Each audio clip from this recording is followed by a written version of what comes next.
I still remember the day my older sister Lara disappeared. One moment she was in our family's old townhouse in the countryside, finishing her last semester of college remotely, apparently consumed by some quiet obsession. The next she was just gone. No texts, no phone calls, no letters. We filed a missing person report, scoured her social media, and pestered her friends. Months passed with nothing but heartbreak and unanswered questions. Then, last autumn, while preparing to sell the townhouse where she lived, I returned to pack up her belongings. The place was musty and half-furnished, bare walls, dusty floors, boxes of books stacked haphazardly. No sign of forced entry, no sign of a struggle. The police had combed through months ago, finding no leads. It was as if my sister just walked away from her life. A sense of finality weighed on me. If I couldn't find answers here, maybe there were none. So I spent the day sorting her clothing, her odd collection of antiques, her bulging notebooks of half-finished short stories. Lara had always been the imaginative one, penning spooky tales about secret forests and nightmarish creatures. Maybe that talent for weaving illusions had spilled over into her disappearance. I set aside a stack of diaries from her younger years, mostly half-filled volumes of teenage angst. But a smaller, more recent notebook caught my eye. Its spine was cracked, edges charred as if it had been briefly exposed to flame. The cover bore no title, just faint scratch marks across the dull leather. With a prickle of curiosity, I pried it open. The first few pages were typical journaling, frustrations with classes, loneliness, insomnia. Then the tone changed. Words spilled out in anxious loops, describing vivid nightmares. Dreamed I was running through the woods, chasing something. My teeth ached. My nails felt too long. When I woke, the sheets were on the floor, my arms covered in scratches. My heart sank. Had Lara been hurting herself, or suffering some mental crisis? My eyes flicked to the date, roughly a month before she vanished. Full moon last night. Another dream. I was stalking an injured deer, pounced on it. The taste of blood. Disgusting, thrilling. Woke up sweaty, found mud under my fingernails. I'm losing it. In each entry she referenced hunting, blood, scratches, and a creeping sense that her reflection in the mirror was not her. She wrote about waking with bruises, hearing howls at odd hours, glimpsing something behind her eyes whenever she dared look in the mirror.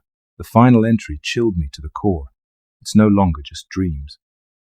I'm certain now. Last night I stepped outside under the full moon, half asleep. I lost time. Woke at dawn, covered in dirt, clothes torn. I see it in the mirror, watching me from behind my own face. It's not me. They say if you stare into your reflection long enough, you see the demon you could become. When I look in the mirror, I see its eyes, a cold dread coiled in my stomach. My sister's scrawled signature ended abruptly. No mention of where she went, why she left, or how. Was this some meltdown, a delusion, or something else? By the time I finished reading, night had fallen outside. Wind hissed through the tree line. The old townhouse felt watchful, its corridors filled with settling creaks. In the half-light, the shadows of furniture stretched oddly. I couldn't shake the sensation that I was being observed. I told myself that reading Lara's paranoid diary had infected my thoughts. Yet I locked the doors anyway, double-checking windows. My chest felt tight. The diary painted a portrait of someone tormented by nightmares that bled into reality scratches, missing hours, a sense of an animal presence inside her. If she truly believed she was turning into something monstrous, it might explain her flight, but that was madness, right? Hunger stirred. I realized I'd skipped dinner. Too unnerved to drive anywhere, I rummaged the pantry for leftover canned soup. In the dim kitchen light, the old mirror on the wall caught my eye. My reflection stared back, tired eyes, disheveled hair. For an instant, I almost imagined someone else's face flicker across the glass. My heart skipped. I looked away, scolding myself for jumping at illusions. After microwaving soup, I settled at the dining table. The townhouse's hush pressed in around me, broken only by the wind outside. Halfway through the bowl, I heard a noise from upstairs, a soft thump, like something shifting. My pulse quickened. I set the spoon down, waiting. Silence. Had a loose window banged shut in the breeze? Maybe. Still, tension built in my shoulders. The memory of Lara's final words about the mirror and the monstrous reflection hammered my thoughts. I forced the soup down, my appetite ruined. That night, I slept in what used to be the guest bedroom, hoping the familiarity might keep me calm. But the old bed squeaked, and every time a floorboard popped, I jerked awake. My dreams churned with half-formed images. A moonlit field, something crouched behind me. The sensation of 4 legs instead of 2. I woke around 3 a.m., soaked in sweat, heart pounding. In the gloom, the faint reflection in the window glass seemed to hold a pair of glowing eyes. I blinked, and it vanished. I told myself it was just my imagination. But a sense of foreboding lingered, like my sister's final nightmares were creeping into my mind too. Morning arrived overcast and cold. I hurried to tidy up Lara's things, telling myself I'd leave by lunchtime. As far as I was concerned, the townhouse was haunted by her memory, maybe her madness.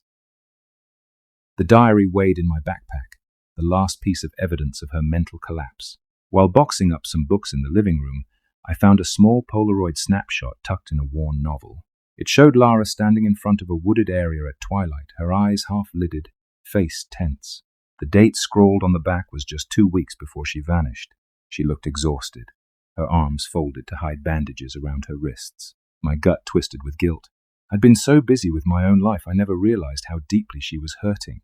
I spent the afternoon cleaning, ignoring the uneasy hush outside. The day remained oppressively still. No birds, no rustle of leaves. As evening approached, a sense of dread gnawed at me. I knew I should drive home, but some intangible force pinned me there, an irrational compulsion to see if the night would bring an answer to Lara's disappearance. So, once again, I stayed.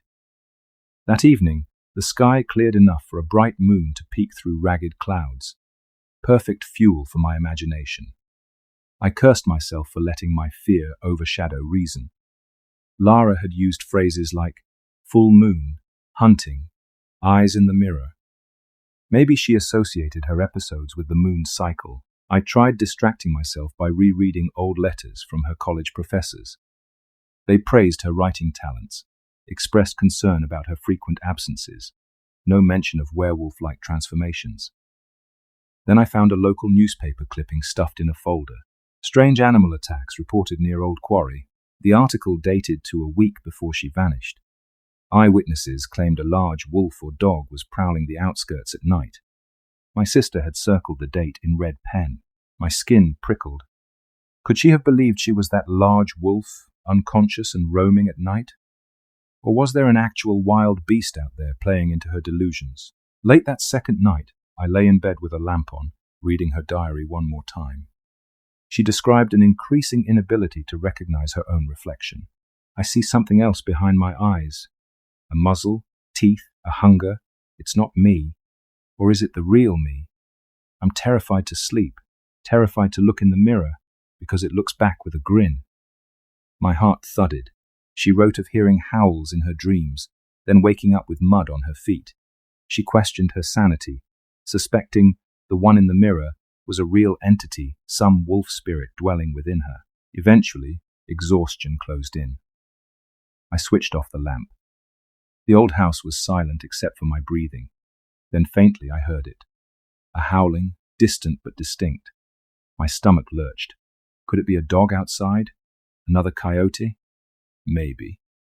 But the sound lingered, rising in an eerie wail that set my nerves on edge. I forced my eyes shut, willing myself to ignore it. It was 2 a.m. after all. But the howling repeated, closer now. My chest tightened. And then, near the closet corner, a soft scraping. My heartbeat pounded. The house had felt empty all day. Now it felt occupied. I flicked on the bedside lamp. The closet door was shut, no sign of movement. Then my gaze fell on the large standing mirror, half draped with a sheet. My father had given it to Lara, an antique passed down from grandparents. The sheet had slipped, revealing part of the mirror's surface. My reflection stared out, pale, wide-eyed. But for a split second I swore the eyes in the reflection glowed. A wave of primal fear surged through me. I blinked, stepping closer. The reflection was normal, just me, wearing an old t-shirt, hair disheveled.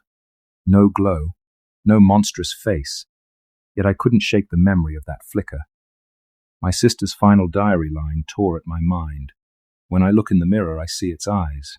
A hollow knock from somewhere in the house made me jump. I froze, listening. Another knock. Was it the front door?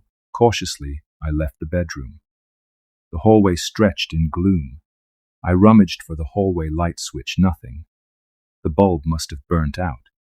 The only illumination came from the living room's faint lamp. Another knock echoed, sending adrenaline through me. It came from the living room mirror, I realized with a jolt. That antique mirror on the wall. Or was it from the window behind it? My mind reeled. I crept down the stairs. The living room stood still, shadows clinging to corners. The front door was locked. The window curtains were drawn. The mirror hung on the far wall, reflecting the faint lamp glow. I saw my shape approach. Everything looked normal. Then, from behind me, or within me, I heard a low growl. My limbs stiffened. Slowly, I turned to the mirror, searching for any sign of movement. My reflection was slightly warped by the old glass. I drew closer, my breath fogging the surface. My face, my hair, my eyes. But something else? For a moment, I glimpsed a second set of eyes behind mine, luminous and predatory, embedded in the reflection. I gasped and lurched back. The reflection shimmered, returning to normal. My heart hammered. Scrambling, I grabbed the diary from a side table. This was exactly what Lara described, an uncanny sense that the reflection carried a presence not her own. The house felt charged with malevolence, as if some hidden occupant stirred. I retreated upstairs, locked myself in the bedroom, and waited for dawn, the diary clutched to my chest. When morning light finally broke, I felt half deranged with exhaustion. I'd dozed off at some point, no further nightmares, but a lingering dread festered. I decided I'd had enough. I'd pack what I could and leave by noon. The place was suffocating me, yet as I made final preparations, a nagging thought wouldn't let me rest. What if the mirrors, the howls, the sense of a creature? What if it all connected to Lara's disappearance? Could I turn my back on that possibility? I took a walk outside to clear my head. Crisp air greeted me. The yard's grass was unkempt. Across the street, a row of trees bristled in the breeze. No obvious sign of wolves or large dogs. Probably just stray dogs howling at night, right? But the memory of that reflection's eyes wouldn't fade. Back inside, I found myself rummaging in the attic, searching for any occult or weird paraphernalia. Lara's notes hinted she'd grown desperate, seeking solutions to break a curse. Nothing turned up but dusty furniture and a trunk of old clothes. A phone call from my aunt interrupted me. She asked if I was done yet. I said nearly, but I'd be delayed. My voice trembled. She asked if I was okay. I lied, saying yes. Inside, I was far from okay. By late afternoon, a thick bank of clouds gathered overhead, promising a stormy night. My anxiety rose. I told myself, finish the job and leave tomorrow morning. Sighing, I fixed a small meal. The air felt oppressive, as though the house itself wanted me to stay. That evening, the storm rolled in with thunder shaking the windows. Rain lashed the roof. The old house groaned. Flickers of lightning illuminated the living room. I tried to distract myself with the TV news, but static filled the screen. The local station flickered in and out, so I turned it off, listening to the pounding rain. My gaze kept drifting to the hallway mirror. I draped a sheet over it earlier, unnerved by the illusions. A thunderclap rattled the glass. In the flash, I thought I saw something behind the sheet, a vague silhouette. Heart pounding, I approached, candle in hand. The overhead lights flickered from the storm. Slowly, I lifted the sheet. The mirror stared back, reflecting the candle's glow. My reflection seemed normal, if pale.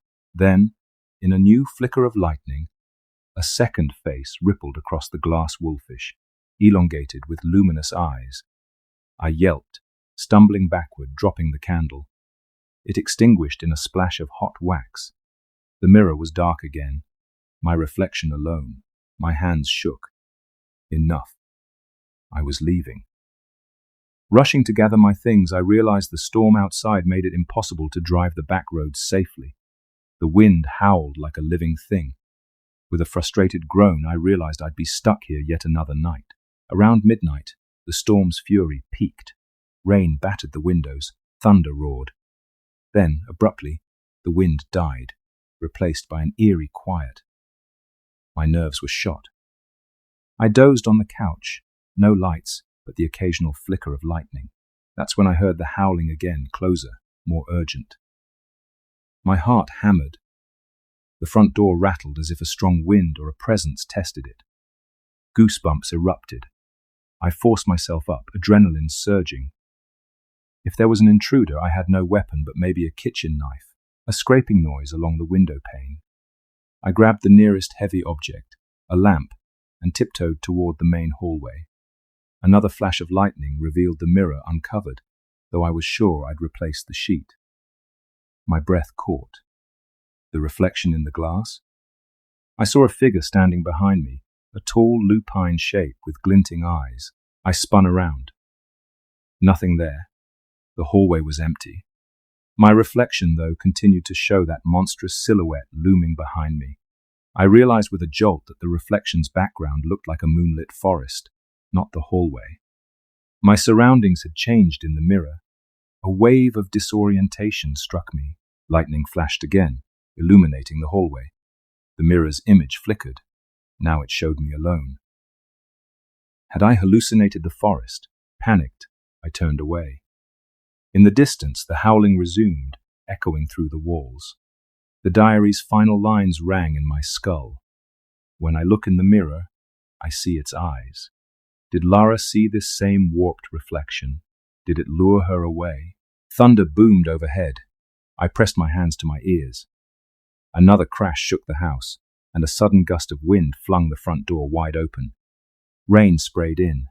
The hallway light flickered, revealing muddy footprints leading from the threshold to the mirror. My heart nearly stopped. Footprints, shaped oddly, as if a person with elongated toes or partial paws. They vanished at the mirror's base. The reflection shimmered with each flash of lightning. Steeling myself, I approached the mirror. My reflection stared back, but behind me, I glimpsed that same forest scene, as though the glass was a window to another place. My sister once wrote she felt an otherworldly presence in her reflection. Could the mirror be some portal? Ridiculous. Yet the footprints confirmed something had come inside. A low growl resonated from within the mirror. My reflection's lips parted in an unearthly snarl. Terror seized me. I raised a trembling hand, reaching for the glass. The surface rippled like water. My reflection's eyes glowed feral, hungry. Outside, the howling soared.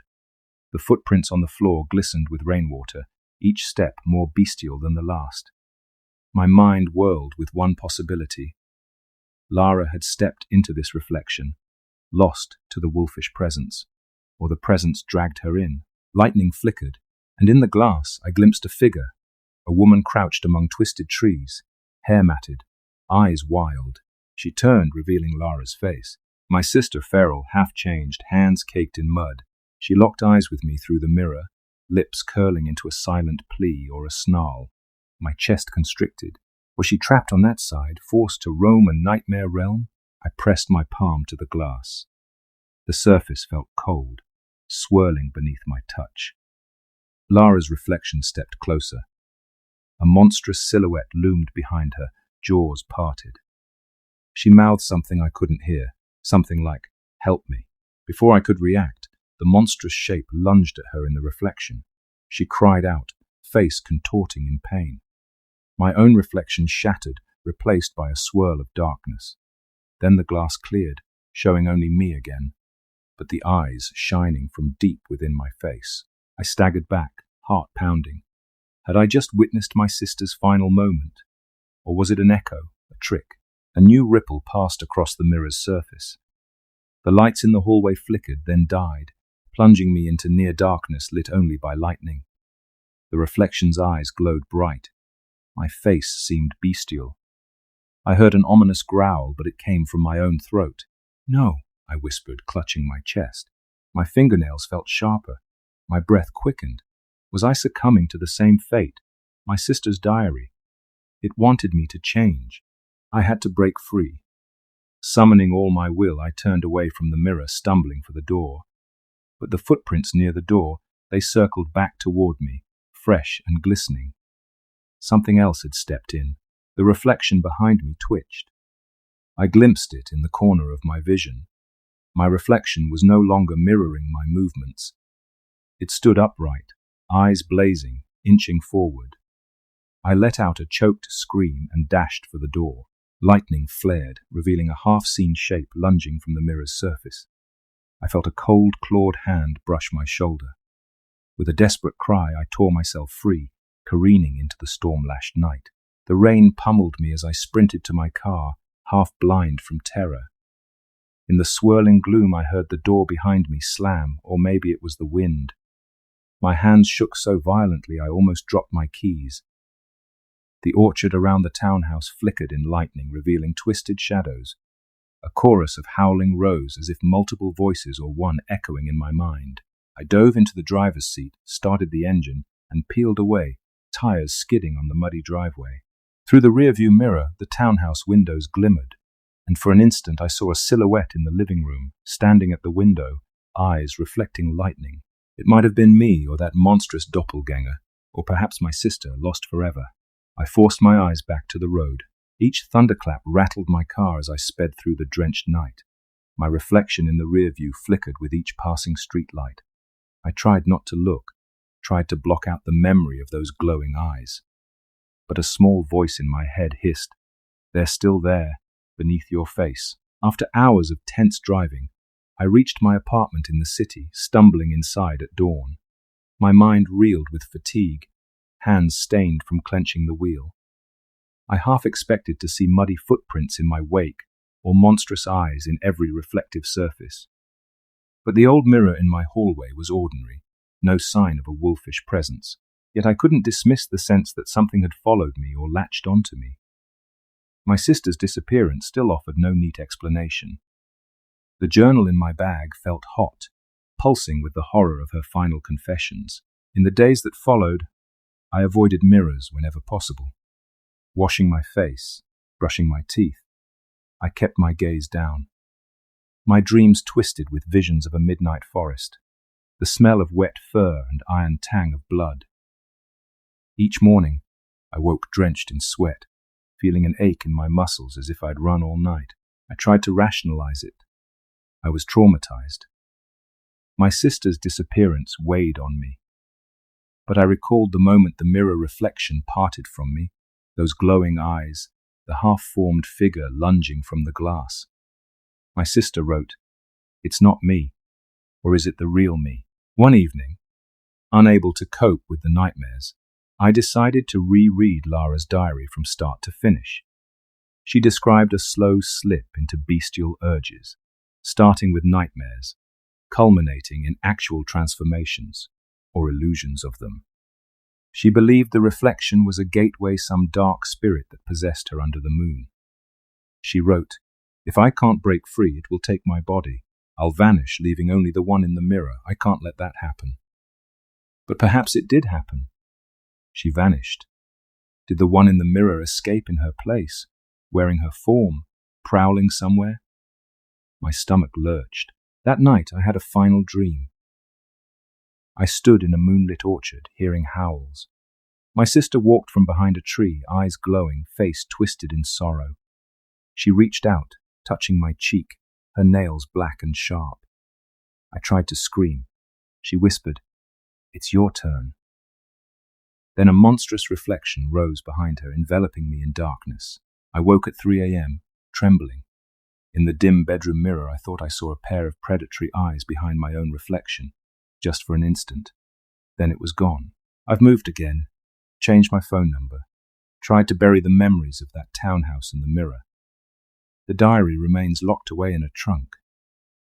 People ask if I ever found my sister. I quietly say, no. Sometimes, though, on nights near the full moon, I hear distant howling echoing from alleyways or the outskirts of the city. My chest tightens with a mix of fear and longing. I avoid mirrors, but occasionally I catch a glimpse of my reflection in a shop window or elevator door. For a fraction of a second, I see eyes that are not mine glowing, hungry. Each time I recall the last line in Lara's diary. When I look in the mirror, I see its eyes. Now those eyes are my burden. Did my sister pass the curse to me? Or does the reflection simply haunt all who read her words? Tonight, as I write these final lines, the city's windows flicker with streetlights. In the corner of my eye, my reflection in the dark TV screen appears to move on its own, lips curling into a silent snarl. A chill runs through me. The howling begins again, somewhere in the distance.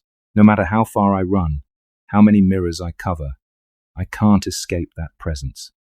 My sister's final legacy is the one in the mirror, a hungry force that might claim me as it claimed her. Even now, I feel it stirring under my skin.